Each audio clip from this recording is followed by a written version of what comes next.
So as we all know, Oompaville recently did the Mr. Beast interview, which we watched on stream. It was so long. It was 4 hours long. And now he's done like a follow-up video to this. So I'm curious what he has to say about this, basically. I wonder if he's going to talk about how much shit he got for it, because obviously a lot of people, they like Oompaville, but they think that he didn't do a good enough job of covering things. They think he was kind of soft on Mr. Beast. One of my biggest criticisms of the interview itself was that Mr. Beast didn't answer some of the crypto questions super well, which is something that CoffeeZilla then said on his channel, and then I covered that on my channel again. So there was a lot of criticism around this particular video. So I'm curious to watch what he has to say now.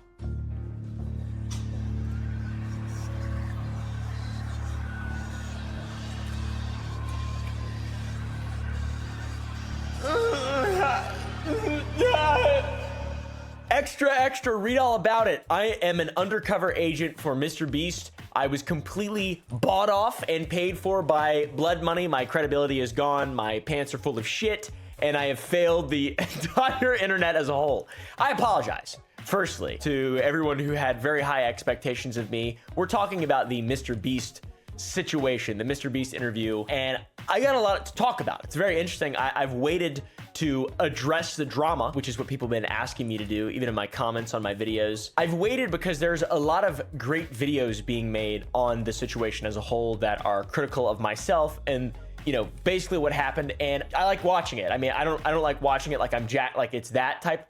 It's not weird. It's more so just, I'm interested to see what people have to say in regard to this. It's not every day you can have a very controversial interview opportunity thing that like this. I mean, it's pretty, I'm just a guy. It's cool. I'm very glad to be a part of this, to be honest.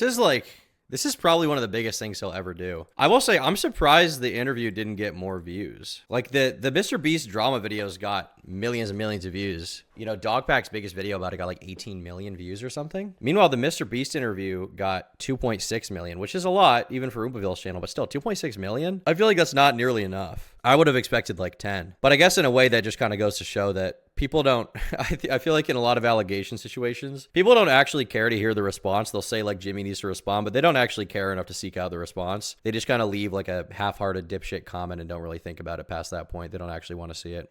It's crazy long. I feel like most people are watching people talk about it and summarize. I mean, it is really long, that's true, but like people watch long YouTube videos all the time. Like the thing is, you go to Dogpack's video about it, right? I mean, 15 million views on a 53-minute video, 12 million views on a 50-minute video. Like these are still pretty long, you know?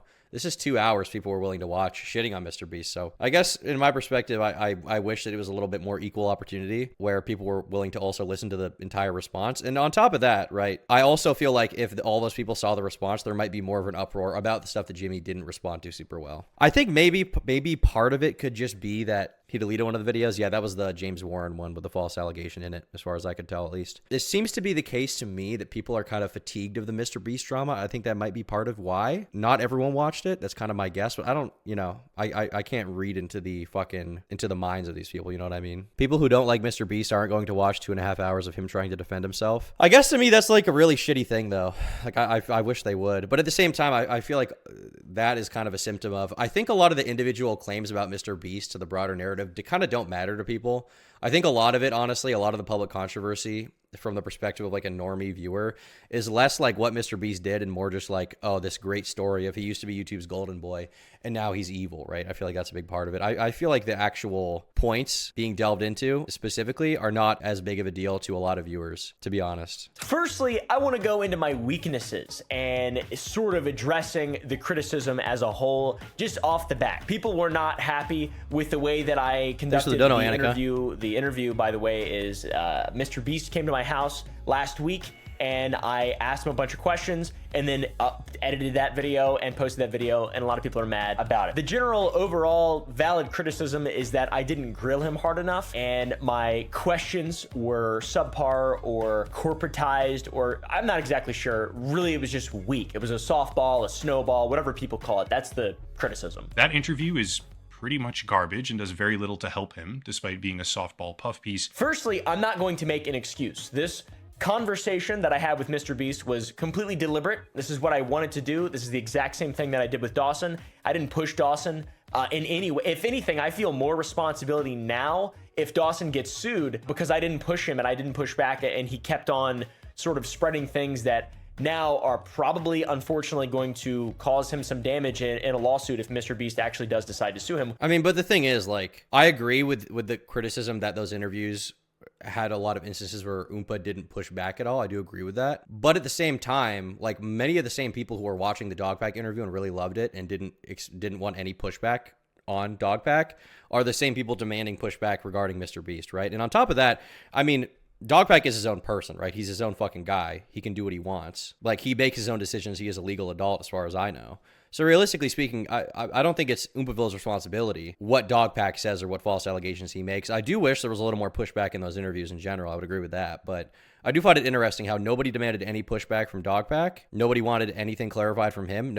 I mean, a lot of people didn't even care about the fact that he made various false statements and allegations about Mr. Beast in the beginning, right? But then with Mr. Beast, it's like a completely different standard, you know? And I guess part of that is because Mr. Beast is a much bigger creator, right? He's a guy who people actually care about. Dogpack is like, you know, he was like the conduit for criticizing Mr. Beast and the hatred towards him and a lot of the points. He's not like a personality people are following incessantly and loving, with a few exceptions, you know. There are a few people like that. People shouldn't expect a fucking YouTuber to be a professional investigative journalist. I mean, here's the thing. I agree. Maybe you shouldn't expect that necessarily, but I feel like it's okay to strive for better standards in general. When it comes to the YouTube space, you know, like realistically speaking, you can write this all off as dumb YouTube drama, and a lot of it is. But when you've got like a guy who owns like Mr. Beast, right? Let's say he's the subject, for example, which is the example here. He's got one of the biggest YouTube businesses in the world. He's the biggest YouTuber in the world. He's collaborating with all these different people. His videos are seen by millions and millions of people, hundreds of millions actually, and hundreds of millions of children. Realistically speaking, I think it makes sense that people would want some kind of standard of behavior for YouTubers covering it because they want to get to the bottom of it. You know, whether you like it or not, YouTubers are kind of celebrities now, at least when you're at the level of Mr. Beast, right? Obviously for me, you know, I'm not. And I probably never will be, nor would I want to be. But for someone like Mr. Beast, he is like such a big, widely known figure. So obviously people think the questions are important, you know? Like, is it dumb to expect Oompaville to be the most professional investigative guy? That probably is a bad expectation, but I still think that criticizing him could be important, and he seems to recognize that as well, because ultimately, in the end, you're just going to up the standards for the time he does it, you know, next time, or other people who do it, because they're not going to want to get shit on for that. They're going to want to do the proper research. And ultimately, I think getting closer to the truth is ideal. Dogpack was definitely a conflict of interest, plus confidently stating unverified DMs as facts against Mr. Beast, and I feel like no one really cared. Yeah, they really didn't care. They really didn't, but that's the thing. Like, Dogpack to people is such a small part of the story. Mr. Beast is the real story to them. They don't particularly care about the fact that Dogpack got some things wrong, you know? Hey, tell me your favorite content creator and help me keep myself entertained when I work my night shift. You also inspire me to make videos and take Zins. Don't take Zins. That's bad. I do not want to inspire anyone for that. Keep up with the content, buddy. I will. Thank you. Enjoy your night shift. The Dogpack situation is, I don't really know what's up with him right now. I did see some post. I wonder if I can find this right now. I saw some Reddit post was made from, I want to say it was Jake Weddle's girlfriend. Oh, here we go. Reddit. My favorite website of all time. Rosanna Pansino and Dogpack 404. Okay, I have a few questions, and can you guys update me? I don't use Twitter or Instagram, just using Reddit as tips for games that I play or any kind of YouTube story, but I've been following this drama since it started. 1. New updates between the two. Search their channels up. Dogpack 404 gone radio silent, while Rosanna Pansino seems to be more focusing on cooking again and not Mr. Beast related stuff. Good, because seeing that AI-generated face everywhere pisses me off. It's so fake and predatory to a young audience. Wait, what? The AI-generated face is predatory to a young audience? What? What does that mean? AI generated faces are predatory to a young audience? What the fuck does that mean? What I don't understand. I don't understand this. Predatory to a young audience.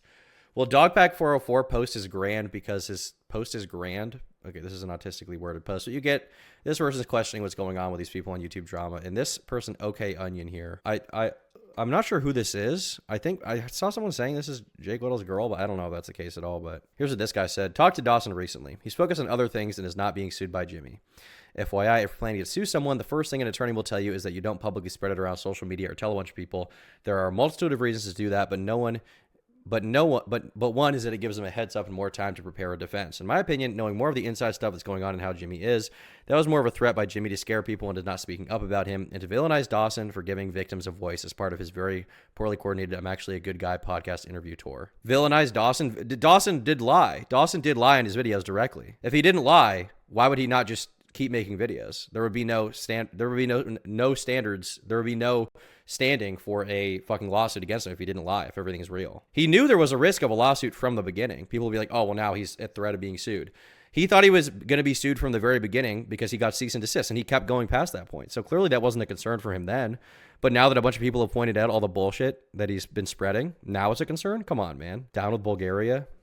That's slanderous. If Jimmy was going to sue Dawson, he already would have. That's about as much as I can say. And if he does, he's just speeding up the process in which Dawson's representation will be able to countersue and cross-examine, which will force Jimmy into discovery. Jimmy's terrified of discovery. Why don't people keep saying he's terrified of discovery? He had a law firm investigate his entire business, and ultimately, I mean, at least according to them, there was no legal wrongdoing. So why would he be scared of that? Also, his countersuit would probably be dismissed because if you watch any of the fucking videos about this, Dawson was so wrong. Dawson lied about so much shit. Did these people even watch the videos criticizing him? Did they watch Soggy Cereal's video? I mean, that video was not perfect. There were a lot of criticisms to be made of it, but there were clear examples where Dawson outright lied about specific things. Dawson versus Jimmy, 5 rounds UFC, make it happen. I think that Mr. Beast would probably clear him, to be honest, and this isn't even me glazing. Mr. Beast, I'm pretty sure, is like 6'3", 6'4". I mean, maybe Dawson's huge, I don't know, but not to my knowledge. All right, this is a long-ass post, but you get the idea.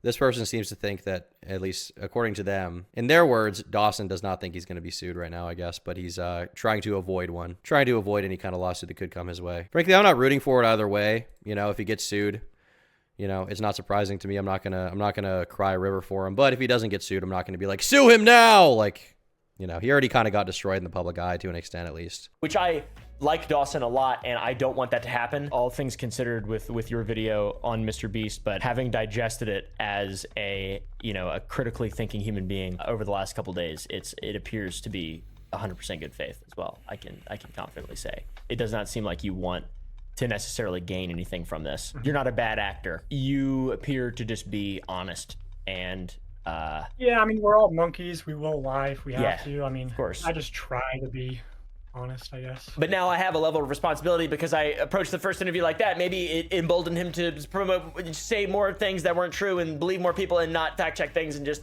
start, shoot from the hip. No, it's bad. I apologize. But once again, no excuses. That was intentional. That interview was intentional. And I wanted it to be like that. I tried not to joke too much. My original idea was to have my pistol appendix. So is the plan basically to just listen to what they had to say and not really push for criticisms of them? Is that kind of the method he's going for interviews? I mean, I guess that is a method you can go for if you just want to ask questions and not, follow up too deeply. But, obviously when it comes to interviewing a hated person, you're going to get a lot of shit for that, right? Try not to joke too much, bro failed. Did he joke a lot during the Mr. Beast interview? I don't remember him joking like incessantly. I mean, there were a few jokes, but it wasn't like absolutely insane. Hi, Tom, it's Vosh. When can I meet Sean? I miss him. Vosh, stay the fuck away from Sean. Leave him alone, bro. Leave him alone. I think what he's saying is that he did that with the Dawson interview, didn't push back, so he wanted to offer the same to Mr. Beast to kind of keep that standard. I mean, that is what he's saying, yes. But I still feel like, ideally, I think you would push back a little bit more if there's a lot of questions being asked by the public, at least, You could have gone a little deeper on a few things. That's my thoughts on it. I don't think it was like as bad as people are saying it was. People are saying it was like a complete wash. I don't think it was. Because a lot of the claims that were brought up by Dogpack were completely false and were covered in the Soggy video. And it makes sense for Mr. Reese to talk about those. There's no other questions in regards to those. But there are questions around, I mean, for example, the crypto stuff that I feel like weren't answered as well as they could have been. I saw your Destiny collab. How does mouth feel? Not that good, man. Kind of toothy. He's got that Invisalign in. He won't even take it out when he's going down on it, It's kind of upsetting. Carried and reveal it to the camera and say, this is for my safety. That's how I wanted to open the interview and do a bunch of bits, not specifically for Mr. Beast. I feel like there may have been a fear of pushing back and Mr. Beast shutting down. He was already giving generic answers. I mean, some of the answers he gave weren't generic. They were pretty specific. I don't know maybe that was a concern. Like, if he was screaming at him, I feel like Mr. Beast would have shut down. But I don't think Mr. Beast is going to just walk out of the interview. Because at the end of the day, Oompa didn't have to sign an NDA. They're recording live. Imagine how bad it would look for Mr. Beast if he literally just left, right? If he literally just left the fucking interview. That would look way worse than at least trying to answer the question. So I don't think that would have been a major risk. Have bits in my head that I like to do. And whenever there's a camera, there's an... For example, he sent me a DM where he roleplayed as a fly for 15 minutes this morning. Okay. How do you roleplay as a fly? What does that mean? Good at interviewing people, all right? That's really... You can see during the coffee video, he started getting hostile when he got pushback. I don't think he got extremely hostile. He got somewhat frustrated, but at the end of the day, like, I don't think he would hang up, You can still keep pushing those questions. I don't think it would be like, I think Mr. Beast knows it would look much worse to hang up and just walk away than it would to at least try to answer it, you know? Once you already got the recording going, you can't just end it, you know? Like, is Mr. Beast going to, like, flail his arms around and just break all the camera equipment in Oompaville's living room? You know what I mean? Is that what's going to happen? Is that the expectation? I don't think that was going to happen, so. I decided to have a conversation with him. I didn't really have a lot of time to think beyond that. And within the time that I had, that was absolutely 110% my decision.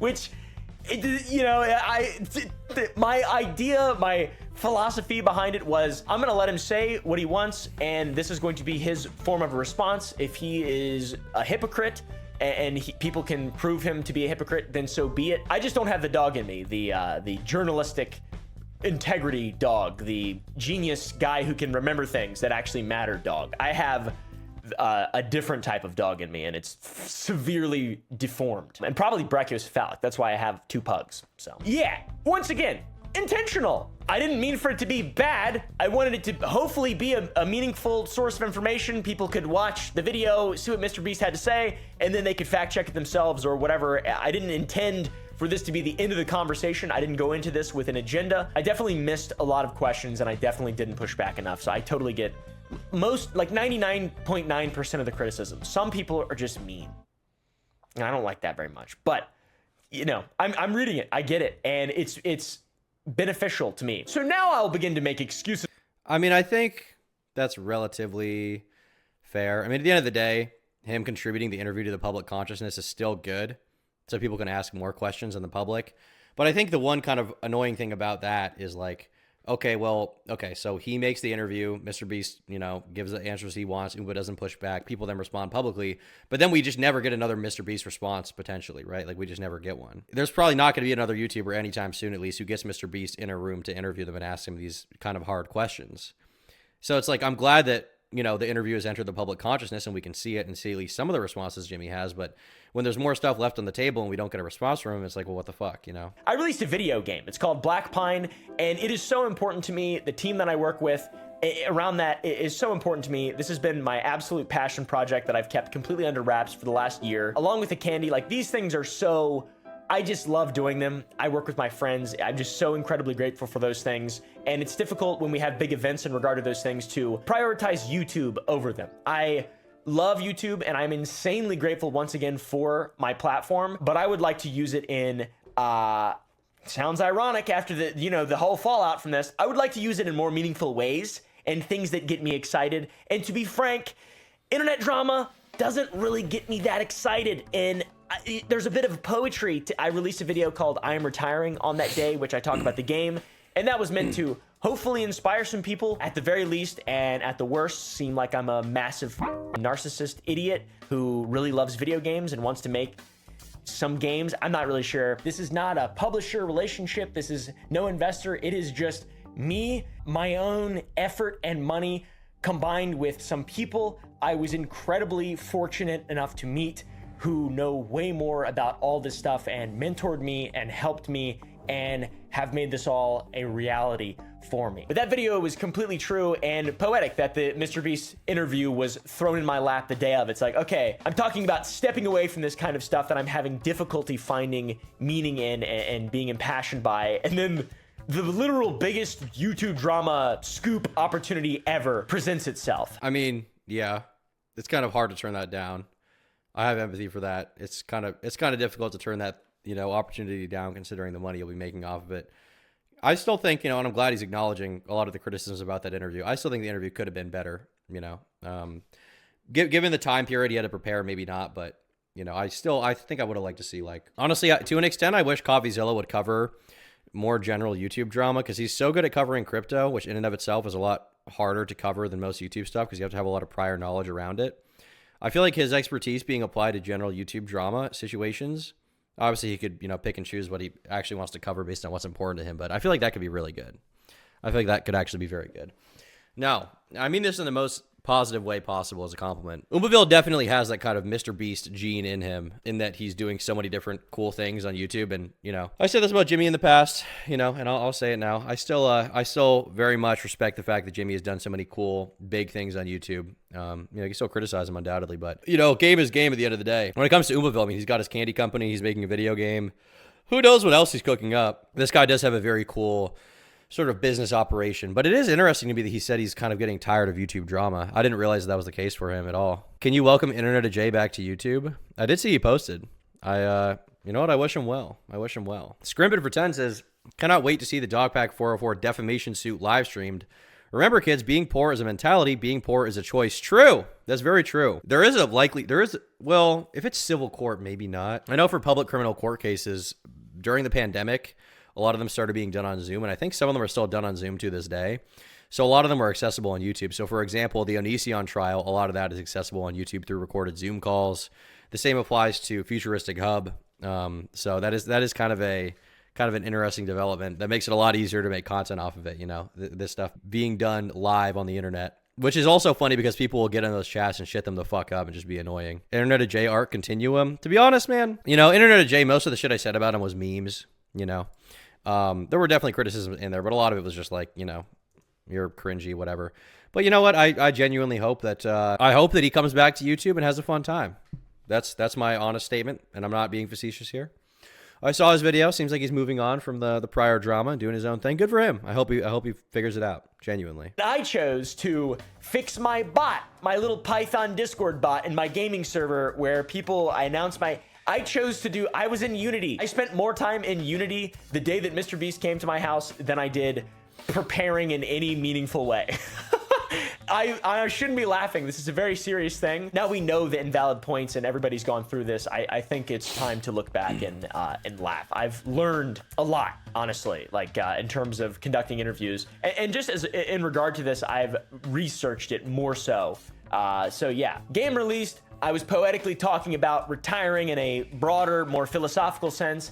And that was so ironic. On the same day in the morning or around noon, I got a text from Jimothy Beast. He said that he might be interested in coming onto my channel, and he talked to his PA for a while. I was like, I gotta restructure the day. They were talking about restructuring their day, and it was so crazy. And I was just like, what is happening right now? This is so weird. I'm about to launch a video game. He said plans might change, not sure. And then a couple hours later, called me announcing that he was getting on a flight and would be at my home in 3 hours. North Carolina is about a 3-hour flight, 3.5-hour flight from there to Texas. And I didn't know if he was going to land in DFW and then drive to me, and it takes a couple hours. I didn't know where he was going to land. When he landed, it was 15 minutes. It was a 15-minute drive. I like to imagine that Mr. Beast just takes like a private helicopter everywhere he goes, or like a private... What's that, what's that jet? Is it Concorde? What is that jet that... They used to do a jet that broke the sound barrier, basically, I think, that they would do around the world for really rich people. They shut it down eventually. What was it called? The Concorde, yeah. The first supersonic passenger-carrying commercial plane with a maximum cruising speed of Mach 2, or 1,354 miles per hour. But it was retired in 2003 due to its high fuel consumption and noise. Well, I like to imagine Mr. Beast still has one, to be honest with you. Did you see Coffee's Look in Front, Hawk Tua? Yeah, we'll be talking about that on the Tom Dark channel pretty soon. I saw your most recent Pony to Gen video. I'm surprised you made one on Dan's Burst. I was on PT when he got banned. Yeah, well, I heard about the video he made on YouTube, and I was like, what the fuck's going on? And I started looking into it more, and I was like, this is one of the funniest situations I've ever seen in my life. That was awesome. Mach Tua. I didn't even realize that. Mach Tua. True, dude. Oompaville's done one interview for one other person. This shit makes Mr. Beast look like he's intentionally choosing an interview he knows won't press him. I mean, it's possible. But at the same time, I think a large part of it could also be like, maybe that is part of it if you want to speculate. We don't know his intentions. But I think possibly another part of it is just the fact that Oompa also is like one of the bigger people covering this drama. Like, Critical hasn't covered it. Mudahar has here and there. But Oompaville's made like 20 videos with the Mr. Beast drama, and all of them got millions of views. So I think that could be a big part of it as well. But, you know, I wouldn't deny that that could definitely be a factor. I just don't know. I can't read his mind, you know what I mean? But also, I mean, this is, you know, Oompaville is right. This is kind of the way he's always done interviews. Back in the day, he did an interview with Andrew Tate. And obviously, there's a lot of allegations about Tate, but he didn't really question him very much. He was just like, you know, laughing with him, which is, you know, fine, especially because at the time when he did that interview over a year ago at this point, probably a year and a half, 2 years ago. It was before Andrew Tate was like such a reviled person. He was more seen as like, oh, maybe there's some claims about him, but I don't really know anything about that. You know, this is before the Romanian court case. So at that point in time, it was more of a low stakes thing. You know, if he did a Tate interview now, I think it's possible it would get a lot of the same criticism that the Mr. Beast interview got recently. Drive away from where I was, which there's no airports. And I don't know where the he landed. I think he flew a helicopter into a field, or I don't know, dude. Like, I literally don't know what was happening. I didn't have any idea what was happening. It was insane. I'm just a guy. That bitch showed up at 8, all right? A little earlier than I was expecting. I thought he was gonna land at 8 and then drive 2 hours so I'd have a lot of time. I thought we were gonna start the interview at 10. Had my producer John there. He was helping. Producer, you know, he's way more professional, way more talented than I am. But he was helping with like setting up the lights, and I don't know, we were just cleaning my house, literally just cleaning my house. It was so just Oompaville style. It was very Oompaville style, very just last minute. I actually considered at one point that this is just not even real, and somebody's been fucking with me and got me to give them my address and is like on their way now to kill me. And it wasn't actually Mr. Beast. That would have been funnier, to be honest. That would have been less of a consequence for me. I love a fight, man. I'd any excuse to start blasting. So anyways, once again, I hope you guys don't take that as me making excuses for myself, because I genuinely have no regrets. I did feel a sense of embarrassment the next day reading criticism. I'm like, of course, I feel like I shouldn't have done that or whatever, but I have no regrets. I think I approached it in the moment as fairly as I thought I possibly could, which is once again the same thing that I did for Dawson. So no excuses, no regrets. I really appreciate a lot of the meaningful, more constructive criticism. A lot of people have reached out with resources as well for future interviews, which I don't know.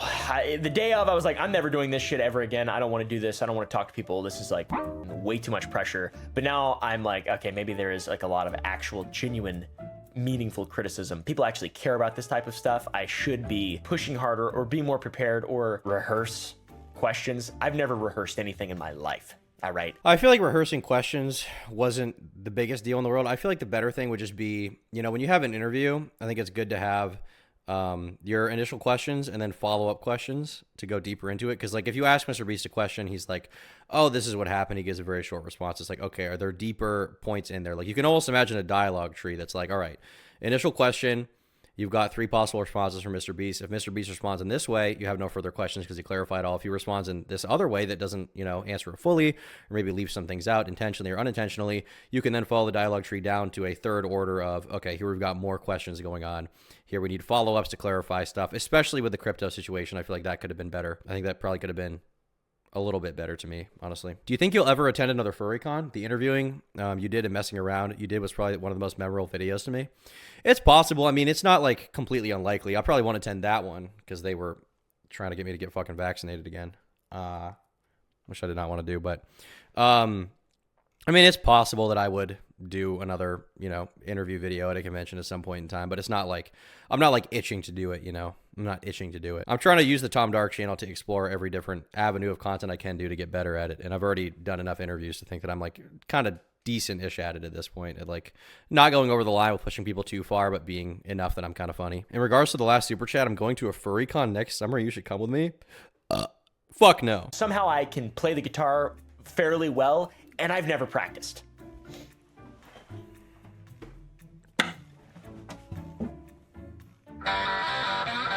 Obviously, that's a lie. I have practiced very hard, but it's easy to practice. This is a terrible, terrible bit, so I'm sorry. I apologize. So we got the criticism out of the way, day after, etc. And then why Mr. Beast chose me to do this became question for many people. Became a point of speculation. Was it because I was paid off by Mr. Beast? That's not true. I was never paid to corporatize his questions. I used my questions, by the way. He didn't have a PR team, as far as I could tell there. He had guys in shorts and t-shirts who were really normal. It was very weird. It was very weird. I just asked questions that I thought would be important and then forgot a bunch and literally called him back the next morning and put those questions in as well. I think at the end of the day, a lot of people really want there to be some grand explanation for why something is the way it is. So they want to assume like Oompaville's paid off. Oompaville has some vested business interest in protecting Mr. Beast. He thinks that if he doesn't, you know, call him out as hard, then he'll be able to get collabs with him in the future. Unless there's evidence of that, I would never push something like that. I don't think that's the case. Generally, the explanation for something is not going to be that there's some grand conspiracy. Generally, the explanation for something in life is incompetence, stupidity, Something along those lines, right? That's generally going to be the better explanation. Accusing someone of being in on some grand conspiracy is something you need definitive evidence for, and ultimately, even beyond that, is usually pretty unlikely. Usually that's pretty unlikely, because if he was paid off, Oompaville would have to legally disclose that in the video if he was given a sponsorship. And if he doesn't do that, he knows he's liable to be targeted by the U.S. government, which I assume he wouldn't want to do, considering the fact that he's running a candy company, he's running his YouTube channel, he has a game studio. He doesn't want to be liable for that kind of situation, which could potentially shut down his entire operation, right? So generally speaking, it's much more likely that someone is just being incompetent or rushing something. You know, there's this great quote. It's like, don't ascribe malice to what can easily be explained by stupidity, right? And that is generally true. Sometimes there's no reason. No, I'm not saying there's no reason. There is a reason. I'm just saying, like, it's very rare that you have some grand conspiracy going on. It's much more common that you have, like, a confluence of different factors, a combination of different things that are ultimately partially explained by silliness or stupidity, right? Or, like, just general ignorance, being uninformed, stuff like that. People can't handle nuance or grand conspiracies. It's easier for them to deal with. Well, it's easier, but it's also, like, much more fun in their minds because it's like it's a way better story. Like, how much better of it is a story of, like, Oompaville got paid off by Mr. Beast to glaze him, as opposed to the real explanation of just wasn't an amazing interview, you know? Do you really think Oompa was chosen for a specific reason? Or sorry, you really don't think Oompa was chosen for a specific reason? Of course, stupidity is normally the easiest and most probable explanation, but from the biggest YouTuber, of course he wasn't paid off. But I mean, it's possible. I think it's possible he was chosen for the specific reason of him not pushing back as much. That is possible. I can't deny that that is possible. I just don't necessarily think that is the case. You know, I could believe other explanations. I don't want to just go out on a limb and say that thing is definitively true when I don't fucking know. At the end of the video. So it's also inconvenient that I left them at the end of the video. I should have interjected them, but I felt like it might break up the flow. So I don't know, dude. There was no flow. It was terrible. Yeah, whatever. There was also a surprising amount of talk of Mr. Beast paying me off. There was even a post talking about how Mr. Beast gave me $250,000 a couple years ago. Yeah. And how it was a massive conflict. In 2021, Mr. Beast and the startup Creative Juice invested $250,000 in 4 creators, which included Oompaville. I did see this post. I'm curious what his explanation will be. Of interest, like where I'm facilitating or mediating an interrogation of like Vladimir Putin or like like some kind of serial killer or Ted Bundy or something like that. I thought it was Mr. Beast, but okay. Bro's a dork sitting in my living room. I'm gonna be honest with you guys. Mr. Beast didn't give me any money, not a single penny. I wish he would have. A company called Creative Juice did a long time ago, but they're no longer involved in my channel in any sense or my businesses or my life in any way. And I'm very glad because I didn't really like that relationship. I'm gonna be honest. Oh, and also if he did buy me. Almost seems like there's something more he wants to say here about Creative Juice that he's holding back from.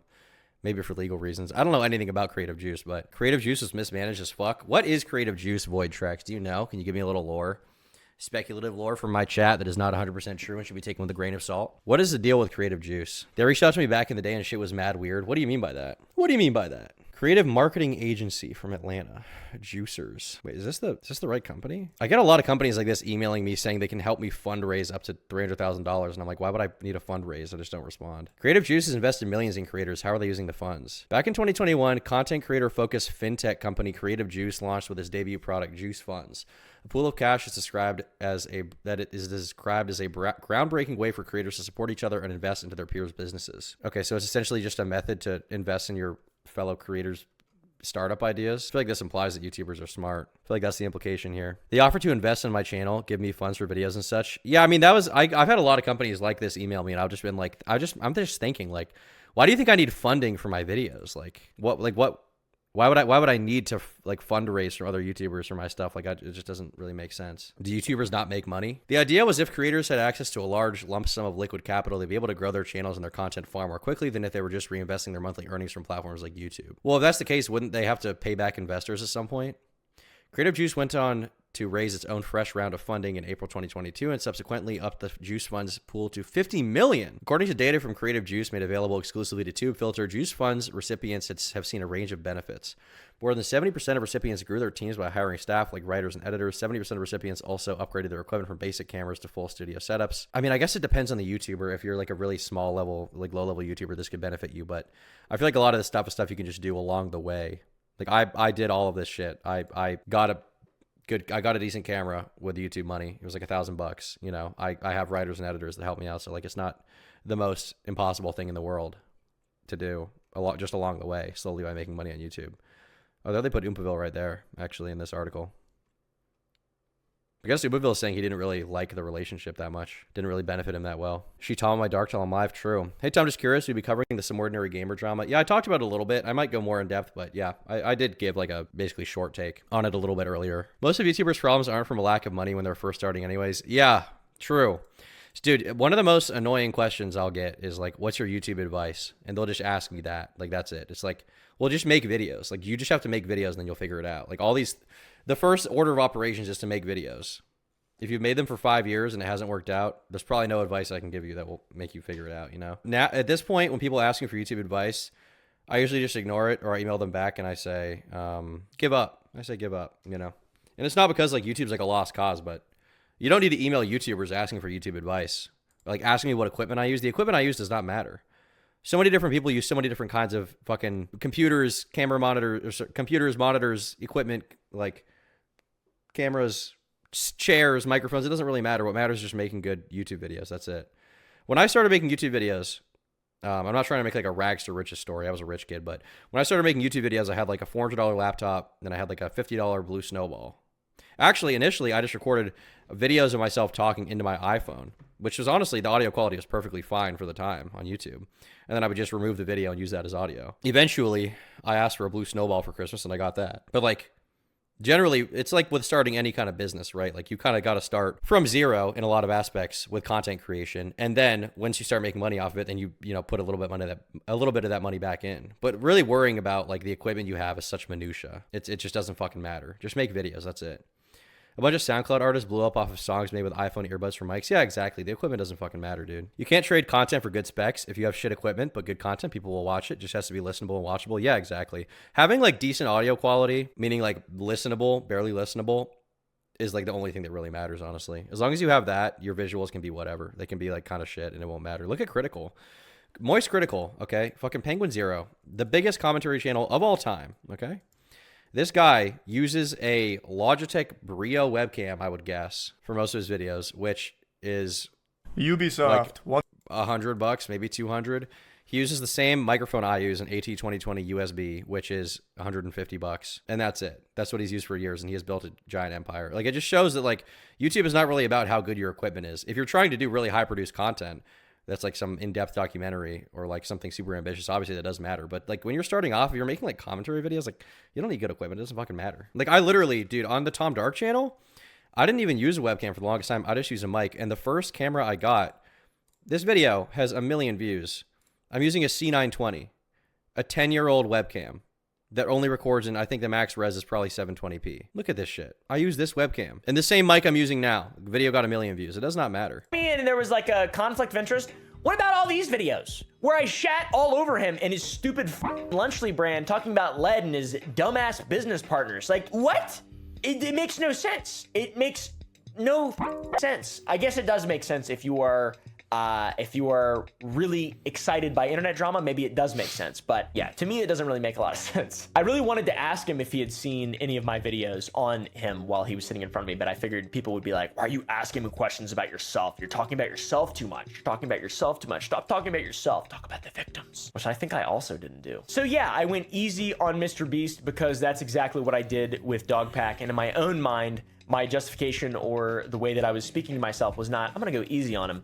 I'm gonna go easy on this guy. I'm gonna try to have a conversation and I'm gonna try to stay on topic and I'm gonna try not to look at him too much. And I'm gonna try to make the right amount of eye contact. I'm gonna try to make sure that I don't have weird body language. And I'm gonna, a lot of people are gonna see this. I'm gonna try to make sure maybe my lights are not the wrong color. And I'm gonna try to make sure, oh wait, it's hot in here.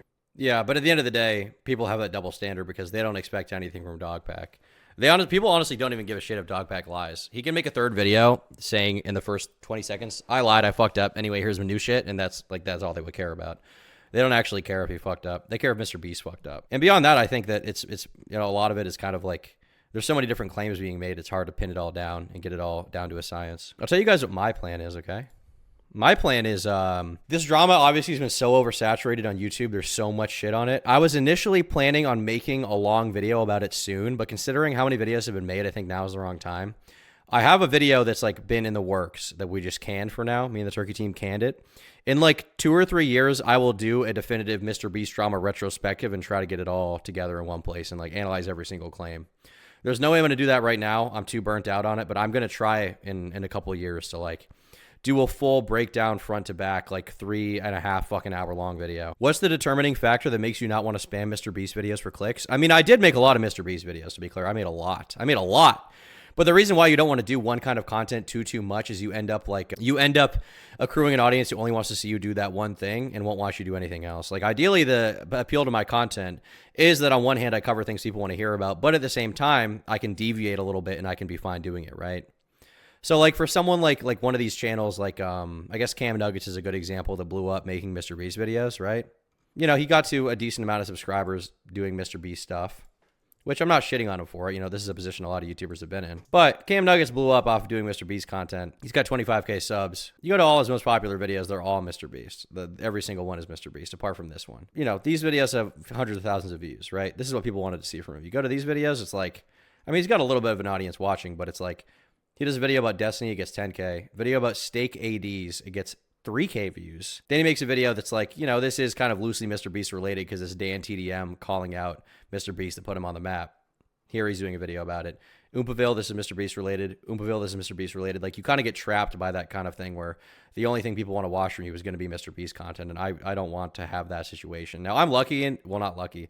I'm fortunate in the sense that I had an audience before this drama. So if I had just blown up off of it, I think I would have had this problem. But because I had an audience before, you know, and I've covered enough stuff, people will still watch when I do other kinds of videos. Aye, Captain. Thanks for the 2. Ava Chris would have gotten away with it if they just mayor-splained the situation better and portaled her lolly foals to alt dimension. True. That's very true. But yeah, I'll probably do, like I said, a main channel video about all the Mr. Beast stuff. I'll do like the Mr. Beast controversies iceberg in a while, but I'm not going to do it right now. People are burnt out in this shit. But yeah, like I'm very, you know, thankful that I can like, on one hand, I can cover Mr. Beast's response and then the next day I can cover a TikTok guy and like, you know, the Mr. Beast one did a little better, but they'll still do relatively well in terms of views, you know? Or like the Onision video, that one did well. Like it's really important to vary your content if you can, so that you're not pigeonholed into one thing. That is a very important life lesson to learn. Or even like, I was surprised how well this Reddit video did. 600K views on that. I was like, what the fuck? Time to do Reddit. But yeah, basically it's always good to experiment with your content a little bit and like introduce your audience to new stuff so that you're not trapped into doing one thing. You can kind of branch out.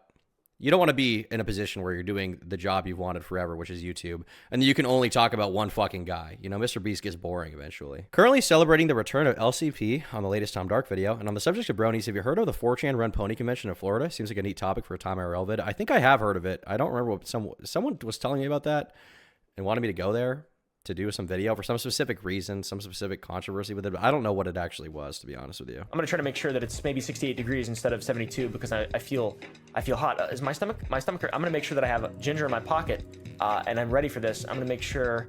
Ooh, do I sound weird today? My voice sounds weird. Am I getting sick? I think I'm getting sick. Oh, am I getting a migraine? Oh no, I might have to take a nap. I gotta make sure that's real. That's legit. So yeah, pretty much I got weaknesses. I knew that. Seems like a lot of people didn't know that. I'm actually honored by how people's expectations were of my video. I mean, I do the bare minimum. I'm like bare minimum guy. It's kind of what I've been known for a really long time. And like, I'm trying to get into a position where I can do that. I can do better.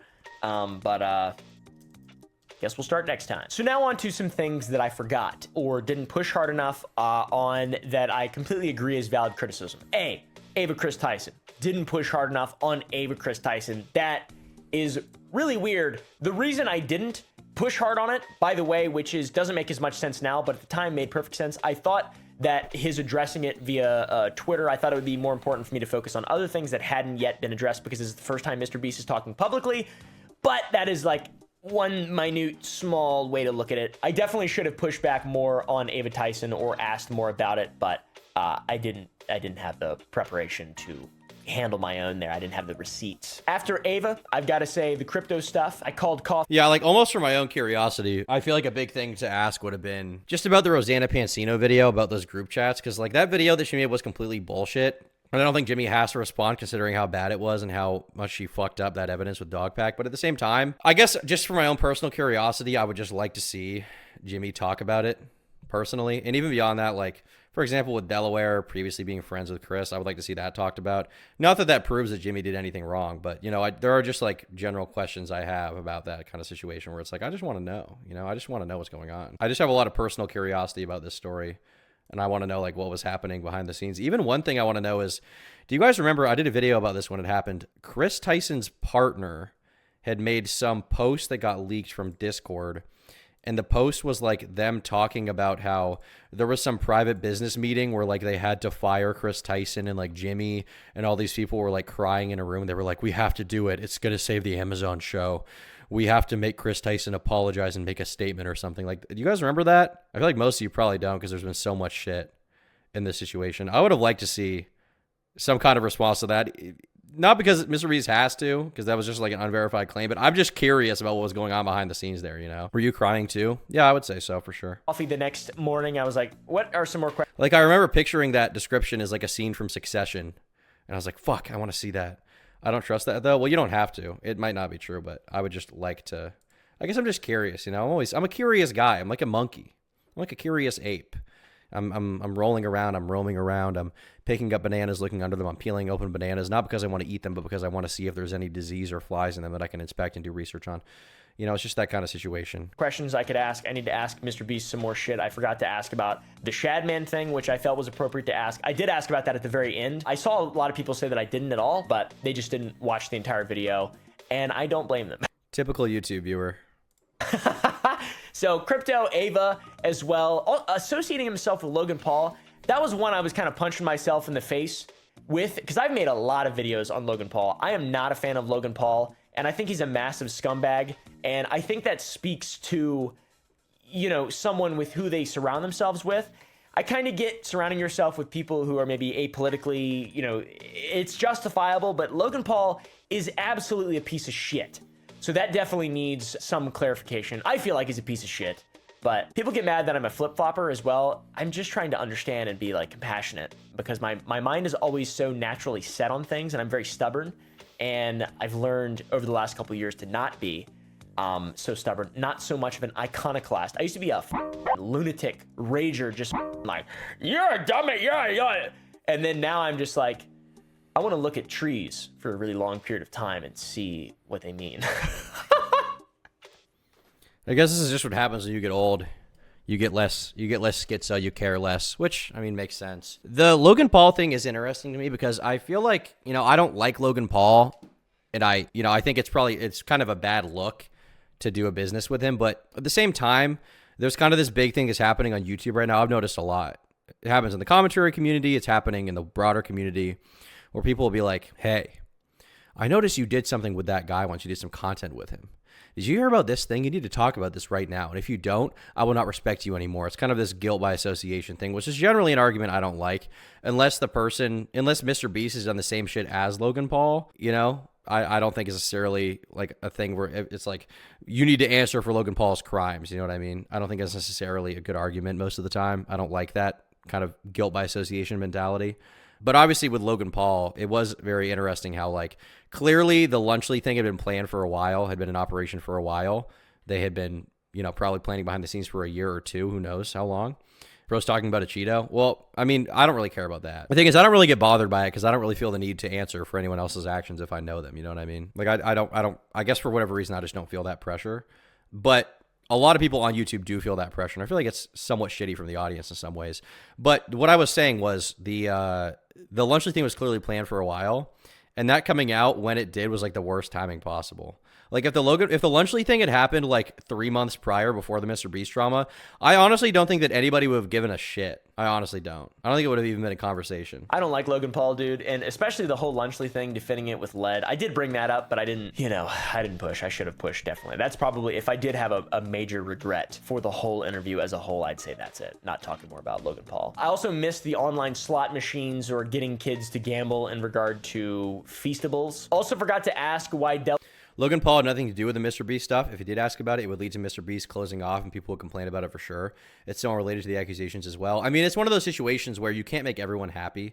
So like if he did include that, but didn't include a different question, people will be like, why did you include that rather than this? If he did include it, people will be like, that doesn't matter. But also because he didn't include it, now people are like, well, what the fuck? Why didn't you put that in there? That was like the reason why I cared about Mr. Beast drama is because he did a collab with Logan Paul, who's a scammer, you know, or he did a business with Logan Paul, who's a scammer, right? So like, it's kind of that kind of situation. Delaware had a mask on in a video. Mr. Beast, I think, addressed that with another commentary YouTuber, and his excuse there was that there were videos in which he didn't have a mask on. So I don't really know. He kept him around hiding his face. I really do not know a lot about that one, but I felt that his response to that made sense to me. I mean, if you give him the benefit of the doubt, it's just like a young dumbass guy. I mean, you know. Why would Mr. Beast team up with Logan Paul to begin with? Cluffles, sometimes I see a question in chat and I'm like, just repeat that question back to yourself and think of maybe why he would do that, okay?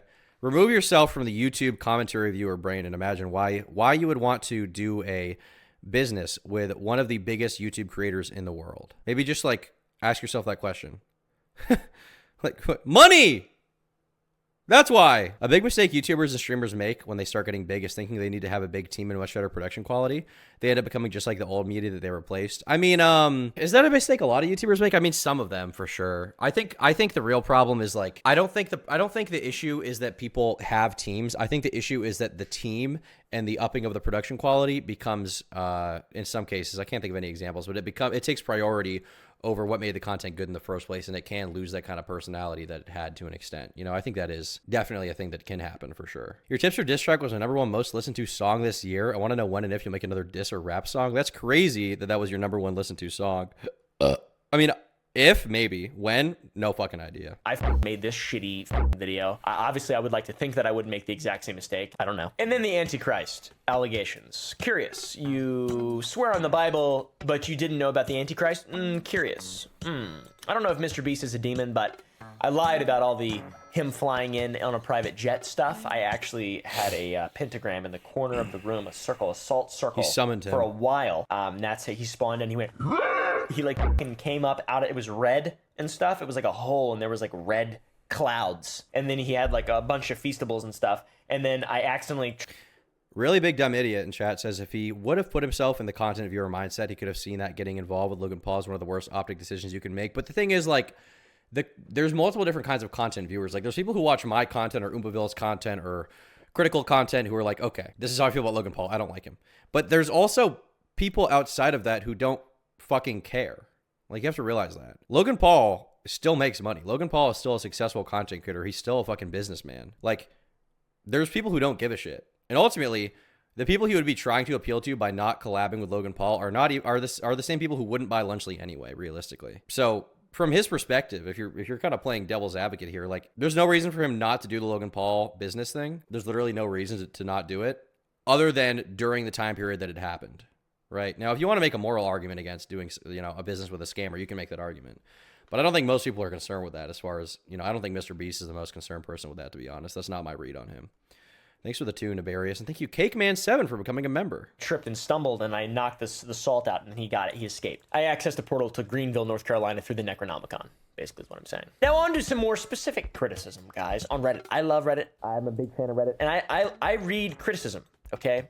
I don't say schizo now because I saw someone that was upset that I said schizo, and their reason was good enough for me to decide to not say schizo or to try to say it less. All right, guys. It was a schizophrenic person who was, and I found that on Reddit, and I feel like that was a good thing I learned, where I learned to be more kind about something. But I don't know.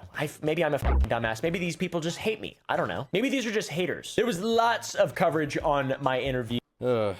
I'm trying to think if I would ever stop saying a word because Reddit wanted me to not say it. I would stop saying a word if I thought that I couldn't make money anymore, or if I thought I would make more money if I didn't say it, maybe if it was like a lot. But I feel like I could never stop saying the word retarded. Like there's certain ones where I can be like, all right, whatever, but like retarded is so good. Like it's just so good. It's such a part of my vocabulary. I can't imagine not saying retarded.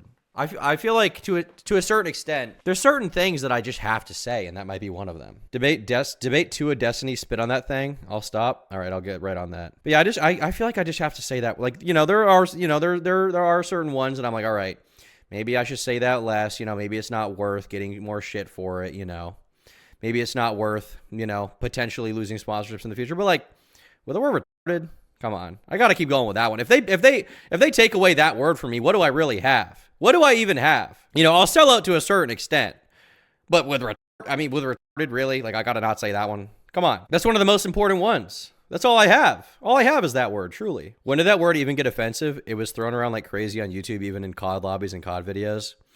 I feel like sometime after 2016, the online culture changed a lot to where you just couldn't be edgy.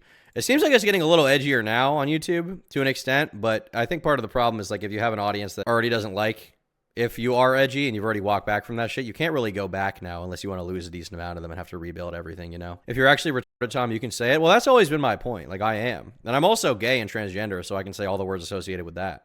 You on Reddit, and there's a lot of criticism to go over. It was mostly people saying that I don't take the interview seriously because, look at this.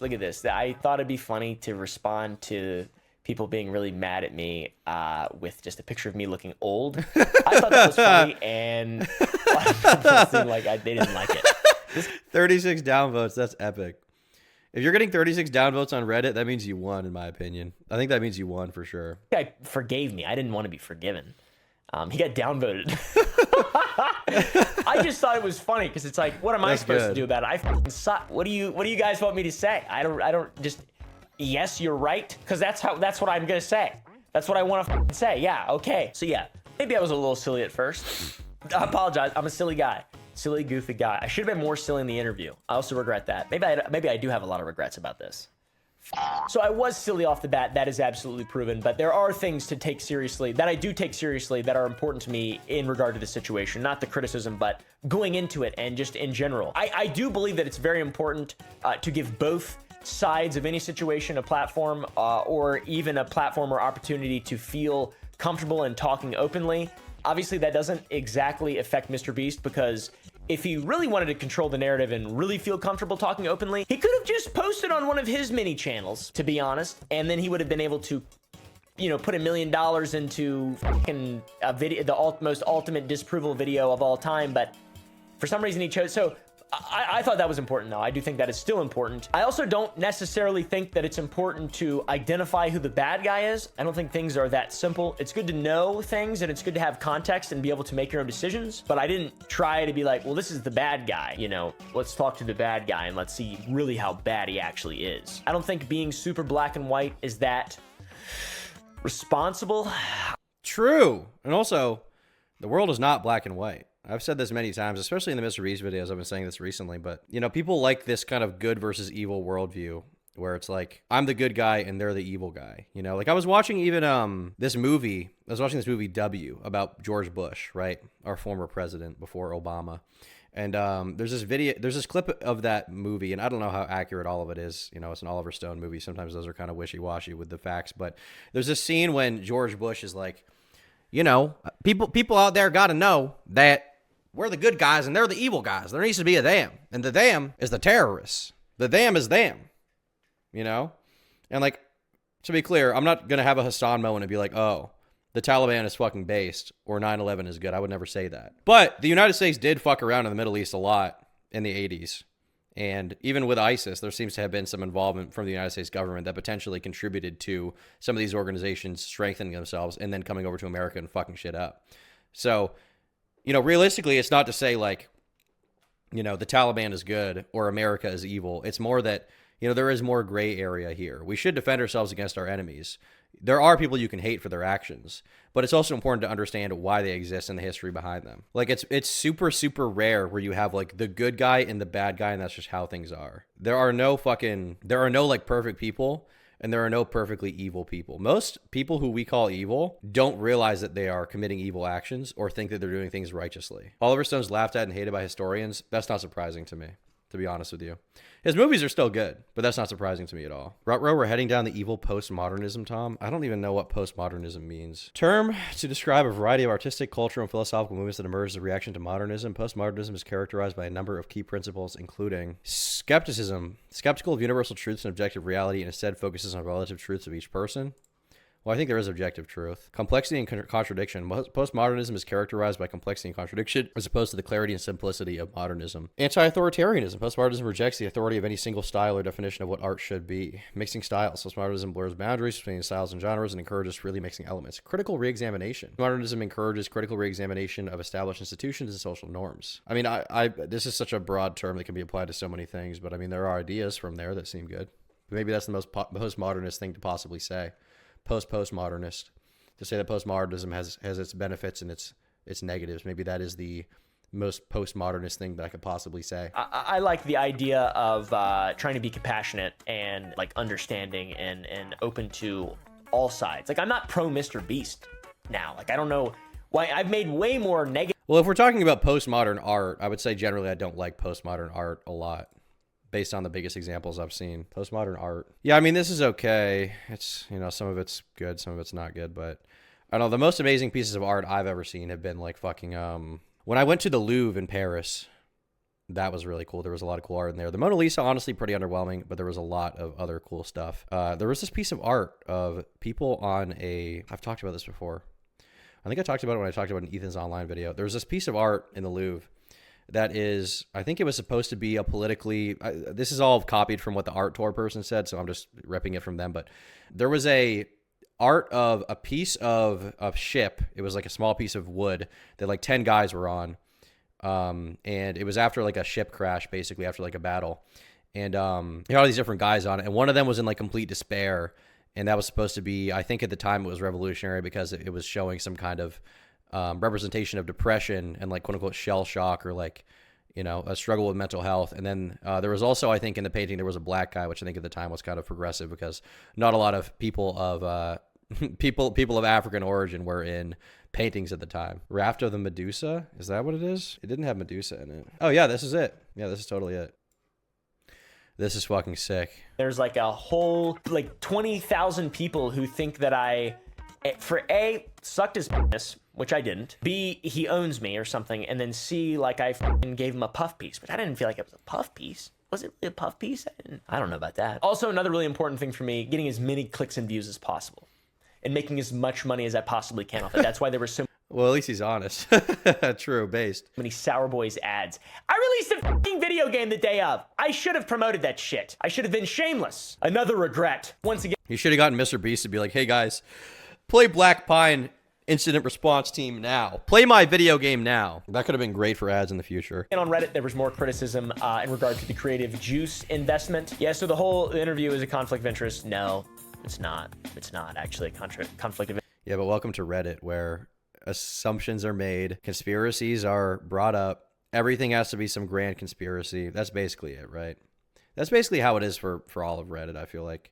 Maybe it's just this subreddit, I don't know. But assuming this is the YouTube drama subreddit, that's generally the method, right? People see one post, they're like, oh my God, this is a groundbreaking thing. I'm not going to read into this anymore. This is completely true. This is completely true. Of interest in any way. Whoa, that's a massive conflict of interest right there. This should have been disclosed at the start of the interview. Imagine if I would have disclosed that at the start of the interview. Like, that is so meaningless, so small and meaningless to me. Like, I didn't. 5 years ago, didn't you get an investment from a company? Hey, that needs to be disclosed. You clearly are financially vested in protecting Mr. Beast. If that was the case, why would he have just done 20 fucking videos shitting on Mr. Beast? They didn't complain about the fact that he didn't disclose that before when he was shitting on Mr. Beast, but now it's such a problem. Like, if this was like, to be clear, if there was some kind of situation where to this day Oompaville was currently in business with Mr. Beast and they were making money together, like, okay, fair enough. But like, that's not even the case. Just got done crying over college talk. Bless you, Tom, for your streams. The only thing keeping me sane. Good luck at college, buddy. Couldn't be me.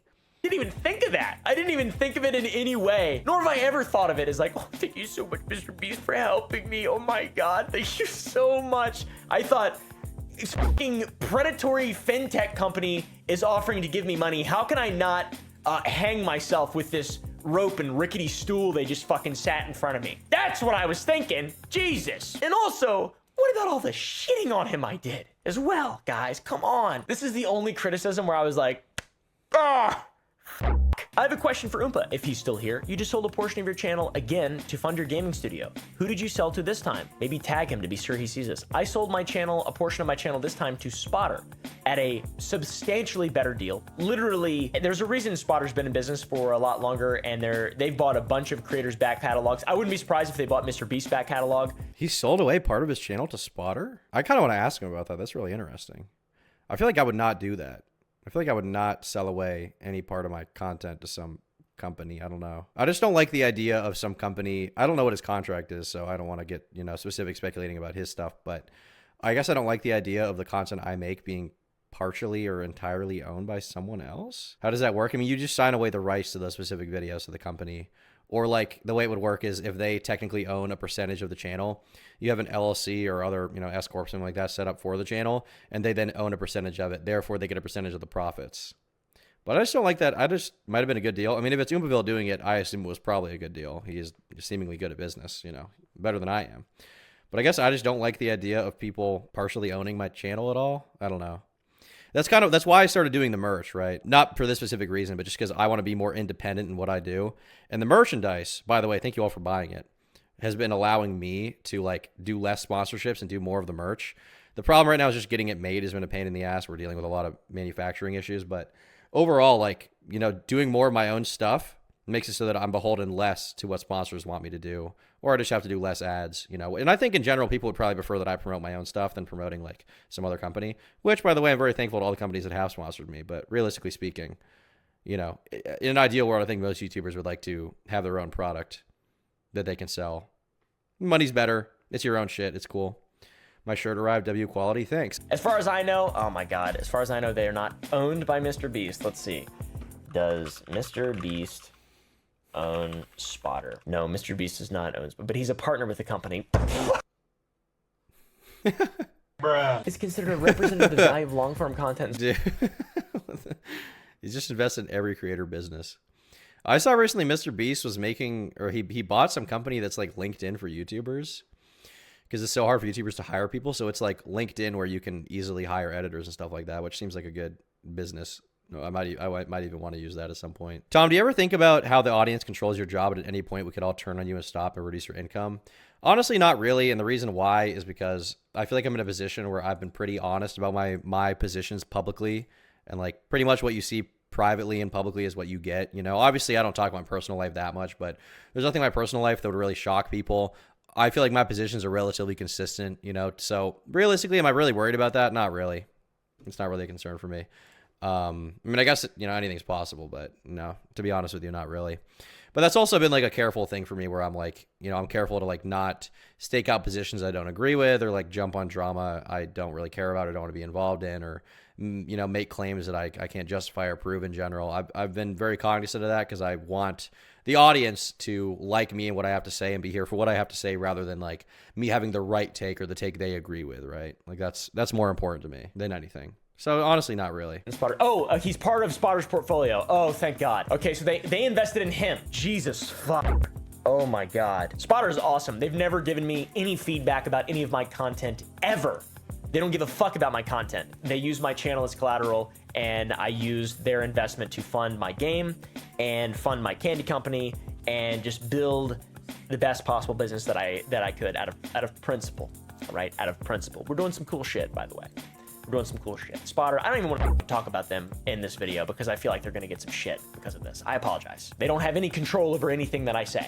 Nobody does. I promise. If I fuck up, it's on me. It's on me. It has nothing to do with them. We know how you got a bulk of your money to start your company. It was not through hard work and dedication. It was from a handout. Now you're just another shill backing someone that is shady as fuck. You being a scumbag wasn't on my... We know you got a bulk of your money to start your company. It was not through hard work and dedication. It was from a handout. Now you're just another shill backing someone that's shady as fuck. You being a scumbag. Do people think that if you have an investment in your company that you don't work hard to build it? Like, do people think that if you have a company and you get someone investing in it, that there's just no work that goes into it? Do they think money just buys every problem away? That's just not how it works. These people are so cynical. They're so fucking cynical. Now you're just another shill backing someone that's shady as fuck. You being a scumbag wasn't on my bingo card for 2024. Jesus Christ. The level of hate.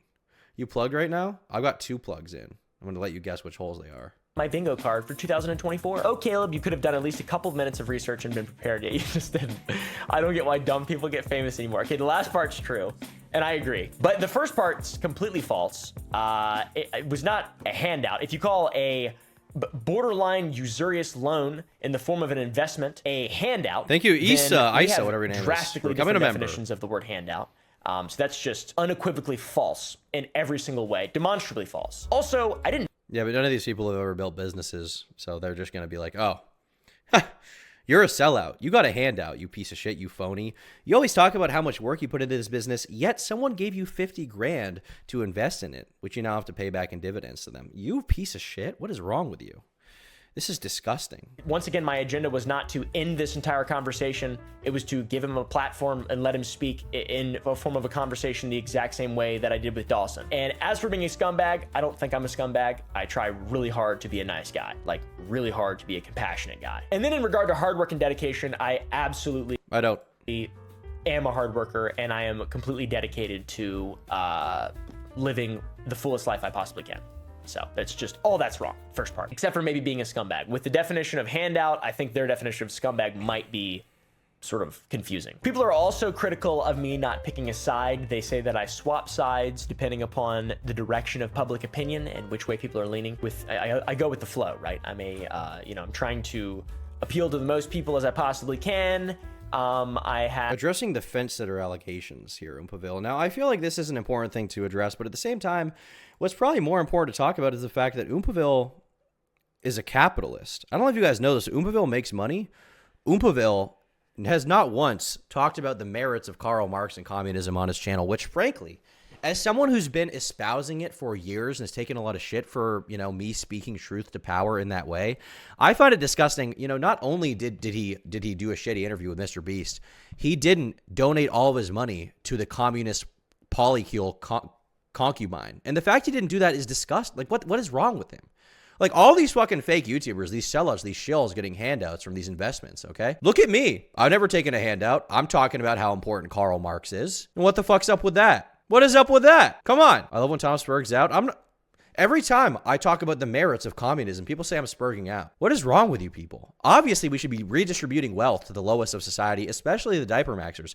I have not seen Oompaville or Mr. Beast once talk about diaper maxing on their platforms. And frankly, the silence is deafening. The silence is deafening, okay? It is. And I think that's completely fair to say. And there's a lot of people who disagree with me. That's fine, but you're just wrong and you're evil. What's another concerning thing for me is the fact that Palestine is still not free. Oompaville, you could free Palestine. Let Palestine go. Palestine's in your basement right now. You're holding Palestine hostage. Free Palestine. And not only that, Mr. Beast, you were there at his house. You didn't even go check on how Palestine was doing. You didn't go help Palestine out. You didn't go to the basement and give Palestine a little bit of aid and water. Come on. You could have easily done, you have millions of dollars. You could just free them now. You could hire some mercenaries. And yet, what are you doing? What the fuck are you doing? You're curing 100 African kids' autism with vaccines or something. Come on, man. Come on. It sucks being the only real YouTuber, frankly, but it is what it is. Whenever I take out a car loan, I hit myself because I'm such a shill. Have a difficult time with conviction or principle. In my entire life, this is where all of this criticism has stemmed from, is my lack of conviction in regard to internet drama and politics. So those two things, which I don't know. Ugh, what a mess. Dude needs to pick a side. I thought he'd chosen Beast, but now he's seen the backlash. He's for the people, dragging Mr. Beast on Reddit. For the people. To be honest, most of the response, it was like 93%, 94%, I think, like to dislike on the interview. I thought it was going to be closer to 80, in all honesty. I thought it would just be a very controversial thing. I didn't intend to get the criticism that I got, but I knew. I'm actually surprised that there wasn't more dislikes, but at the same time, I guess, not that I think there should be necessarily, but I'm surprised given all the top comments are criticizing it, there weren't more. But also at the same time, the loudest voices are, the minority of people who dislike something are always the loudest voices in opposition to the people who like it or passively aren't thinking about it. So I guess that does make sense to me. But I'm surprised it's not 30% dislikes just because of how much I feel like people were shitting on it. Turkish Thomas opening a membership on this channel for access to full VODs, greedy and money hungry, I see. Building a dossier of your crimes. Well, the thing is, when you become a member of my channel, you're donating to my personal Reddit communist polycule. So realistically speaking, you can criticize me all you want, but I'm actually doing something with the money that you give me. What is everyone else doing? What are they doing?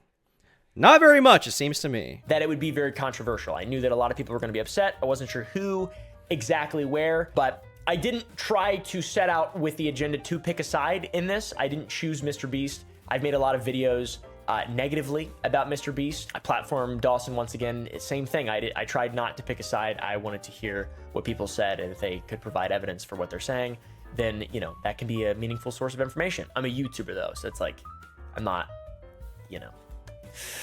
I don't really like how Oompa playing this either. I'm sorry. I'm learning. I don't have a PR guy. It's just me. There's also a bunch of TikToks. Mr. Beast update and people are shocked. Mr. Beast looks hella fake during this. I saw a lot of that he looked fake that he's like a Chad and he looked fake. He looked weirder than I thought he would in real life. Like, he just had a weird vibe to him, just like a really rich guy, like a really famous he floated as well. It was so strange. He levitated over to my chair. And then when he got up, there was like melted Feastables in the middle, like where his butt was. So weird. A lot of people on Twitter, a lot of people on TikTok, Okay. many with excellent points. And People keep saying this. Does Mr. Beast look that weird? Does he? I feel like he honestly looks like the most boring normal guy ever. Like, when I see Mr. Beast's face, I don't think he looks weird. He just looks like unexceptional to the max to me. Like, he looks like just This is such how a, stupid I was when I was a teenager. I literally went. I mean, he looks tired, but that's about it. Like, he doesn't look that odd to me. He looks AI, does he? I mean, it might just be because the camera quality is really good and they blur out the background because of the way the autofocus works. His eyes are too far apart. I mean, my eyes are too far apart too, but also people think I look AI generated, in fairness. To me, he just looks like a fucking guy. Like, and this isn't even to like defend him in any way. Like, he just looks like the most boring guy of all time to me. Like, he doesn't look exceptional. I feel like you could see 100,000 of him on the street and you wouldn't think twice about it, to be honest. Like, Theo Von looks way more unique than Mr. Beast here. Theo Von looks, you don't see someone who looks like Theo Von every day. But Mr. Beast, I feel like you see 100 of these guys at every baseball game. His eyes can literally look around your head and right behind you. Well, that's cool. I mean, that's a skill I wish I had. I could creep on people much easier if I had that, you know? and great, completely valid criticism. Now I will go over the video as if I was not in. He looks like mid-dick as a person. Okay. All right. I mean, fair enough. I don't know what mid-dick looks like that much, but okay. Maybe that's the female perspective on it. Involved in it, and I will give you guys my commentary mindset opinion when actually looking at my computer, when being prepared for a video, when having days to think about a situation. I will tell you exactly what would I be thinking. I will now begin a critique of my own video. If you want to see actual good critiques of this video, this large interview, check out CoffeeZilla's second channel, Voidzilla. Upper Echelon did a video, amongst others. There's quite a few people who covered this in a very fair, very reasonable way and gave, literally everybody gave the exact same criticism. So, you know, I get the point. I understand it, okay? This guy's house looks weirdly like mine. Same Bibles. In all honesty, I was thinking at this point when Mr. Beast touched the Bible that he would burst into flames. So now at this point, I'm more convinced that he could be a human than I thought. How the f can some wet food... Beast looks skinnier than a couple years back. Maybe that's what people mean. I mean, maybe. He did start working out, didn't he? I remember this was a whole... I hate that I even know this. Like, I just know this against my knowledge, or against my will. But I do remember, I feel like he started working out at some point. It was like a New Year's resolution for him or something like that. Dogpack was using some of the pictures to, like, make him seem weird or something. But he posted some picture of him where he was like taking a mirror picture and he looked much less fat. I assume also, I feel like he lost a lot of weight over the past couple months.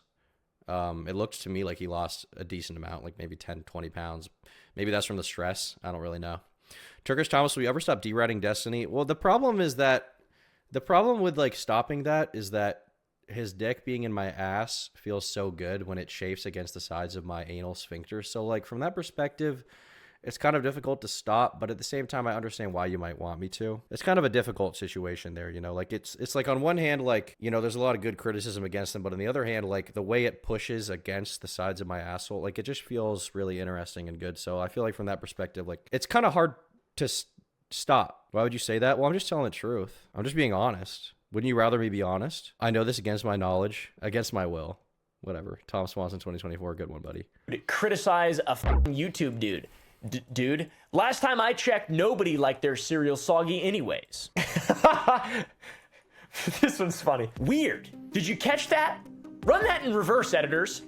Mr. Beast said on camera, on the record, that he's not the Antichrist, but a small ghost orb flew past my screen. True. Or, you know, contrarian to what everyone was saying. Yeah, I don't want to say this could be demonic in nature, but holy f***, we're gonna need to get... All right, I think we're through the real part of the video here. I feel like overall, I'm glad that he acknowledged some of the criticisms against it in general.